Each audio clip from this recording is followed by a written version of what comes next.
It's always extra special for me to do these videos on players who are heroes of mine, ones who I grew up with when I became a United fan, from a tough background, but who used that to the full in his game, which was one of grit, power, determination, hunger, skill and fearlessness. But that wasn't all he had in his game. He possessed a great football brain, a superb touch, and could score some cracking goals, often on the biggest stages or occasions. Let's raise a drink to Big Norm, Norman Whiteside. Born in Belfast on the 7th of May 1965, Norman Whiteside grew up in the Shankill Road during the Troubles. Sporting a skinhead in his early years, United fans respectfully called him the Shankill Skinhead. Already, like Duncan Edwards before him, Big Norm was earning his nickname. Twice as big as the boys of his own age, he actually competed with kids of 14 on the football pitch, aged just 7 years old. He was considered a prodigy.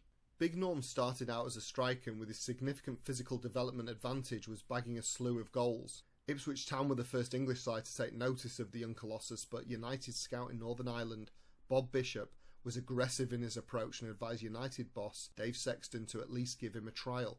Bishop had previously discovered Sammy McIlroy in a waif known as George Best, so it wasn't really a man to be ignored. Norman signed as an apprentice in 1978, aged just 13.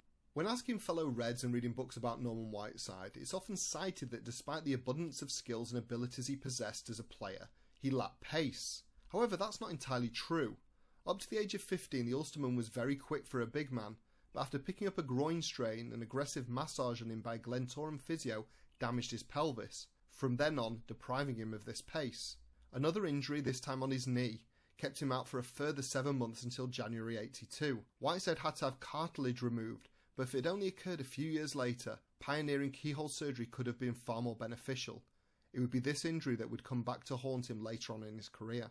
Working with youth manager Eric Harrison, someone Norman credits greatly for his footballing development, he allowed the young prospect to adapt his game whilst he carried knee and pelvic injuries.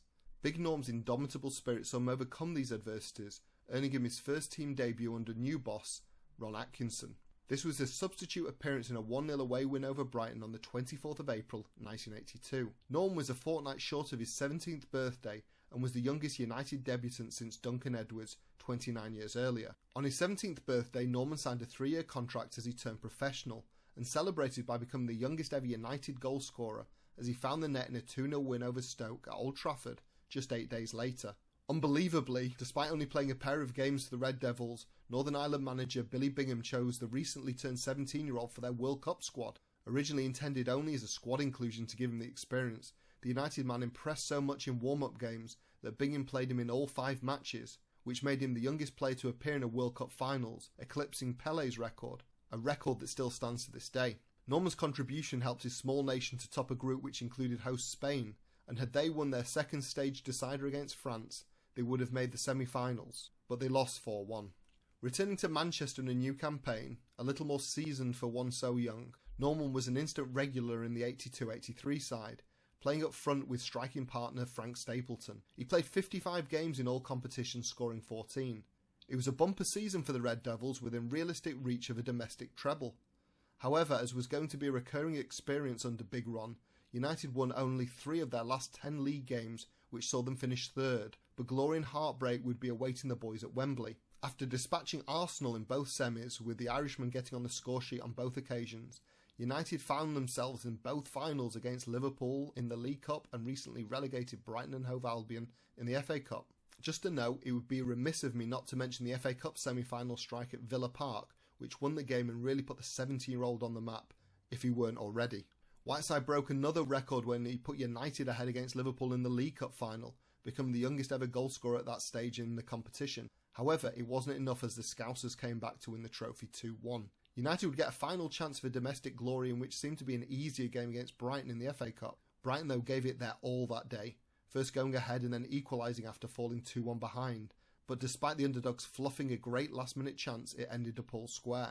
Fortunately, the replay was far more straightforward as United took apart the relegated side 4-0, as Norman broke yet another record, becoming the youngest player to score in an FA Cup final. Norman was building his reputation and soon got his hands on some more silverware, claiming a Community Shield and a 2-0 win over Liverpool in the advent of the 83-84 season. In the close season, United had accepted a £1.5 million offer for the Irishman from AC Milan to play alongside former Reds skipper Ray Wilkins, but still very young, not yet 20, Norman instead committed his future to United. In the 84-85 campaign, it was a typical United season.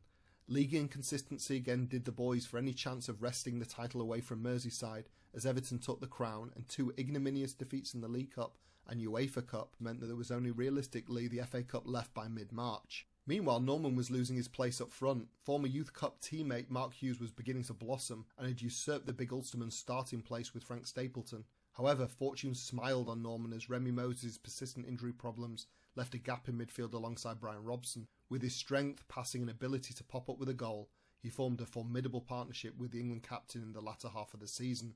Apart from the 5 league goals he scored in that period, he scored his only hat-trick for United against West Ham in the FA Cup quarter-final tie, a 4-2 victory at Old Trafford. And it was the FA Cup that was to beckon the Red Devils to Wembley once again, after they dispatched Liverpool over 2 games in the semi, only to meet newly crowned champions Everton in the final. Again partnering Robson in midfield, Norman's cup dream seemed to founder with the harsh dismissal, as per the standards of the time, of Kevin Moran. That saw United down to 10 men as the match went into extra time. Into the second period of extra time, coming back from a previous attack, a fatigued Norman had found himself out on the wing, whilst Mark Hughes had dropped back into midfield. Having received the ball from Jesper Olsen, it was Sparky himself who sprayed the ball with the outside of his right foot to Whiteside, who then started to run at Everton fullback Pat van den Houw. Norman jockeyed with van den Houw, lining up a shot and using the defender's body as a shield to block keeper Neville Southall's vision. He then bent the ball round the fullback and into the corner, past the Everton number 1 who saw it too late. Whiteside admitted in an interview that he tried it in training, but that was the only time it had ever come off. With 10 minutes of extra time remaining, the Red Devils just managed to hang on for the club's 6th FA Cup triumph. Norman would turn 20 the following day. That winner, as well as his newfound success in midfield, earned him a 60 grand a year, not a week, a year, contract that would take him to 1990. That season, as most of you know, started superbly, with a 10-point lead earned after 10 wins in our opening set of games. However, injuries and that old consistency befell Big Ron's side again, and we slipped to 4th by the end of the season, as well as cheaply releasing our grip on the FA Cup in the 5th round at home.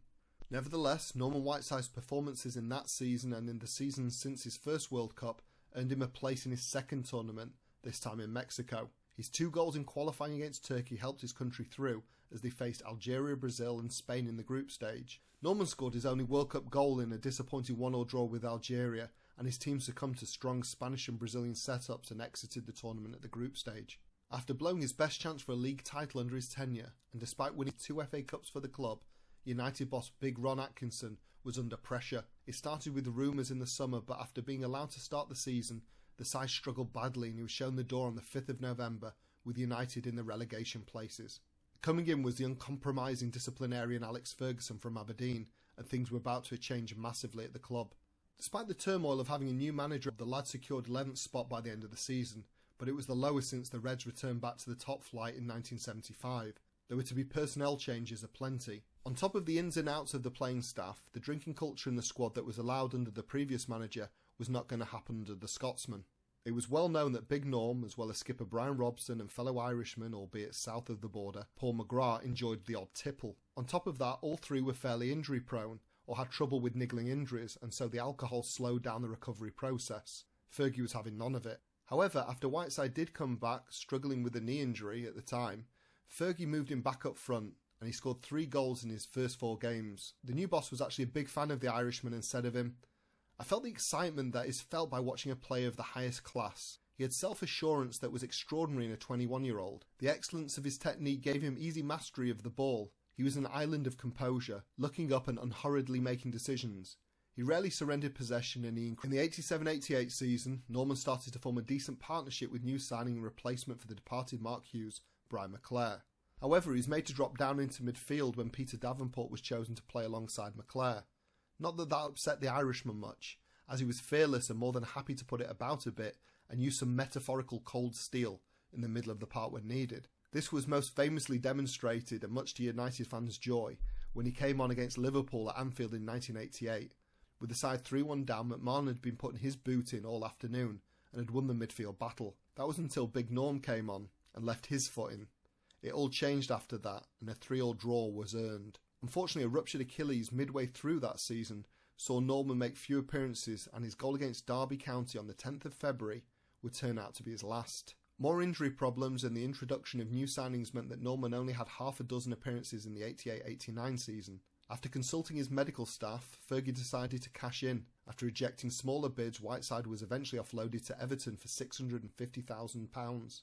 Leaving at the tender age of just 24, Norman Whiteside had won 2 FA Cups and a Charity Shield, as well as the Stretford End's adulation.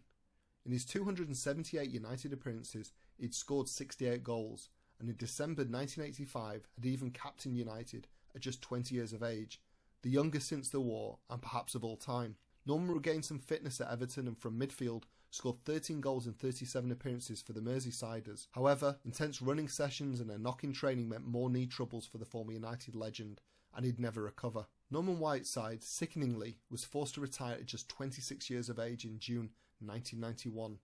After football, he became a podiatrist and physio, as well as being one of United's legends who conduct Old Trafford tours and hospitality, as well as being an adept after-dinner speaker. Inquiring with fellow Reds who'd been fortunate enough to meet him, they all mentioned what a friendly, down-to-earth person he is, and the words fearless and hero came up a lot too.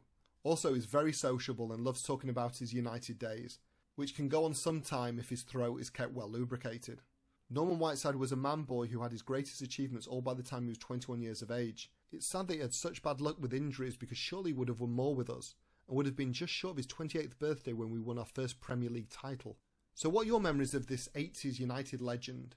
Which one best epitomised the big Irishman? After you've done that, please click the like button, share, and if you've not done it already, subscribe. Thanks as always for your support.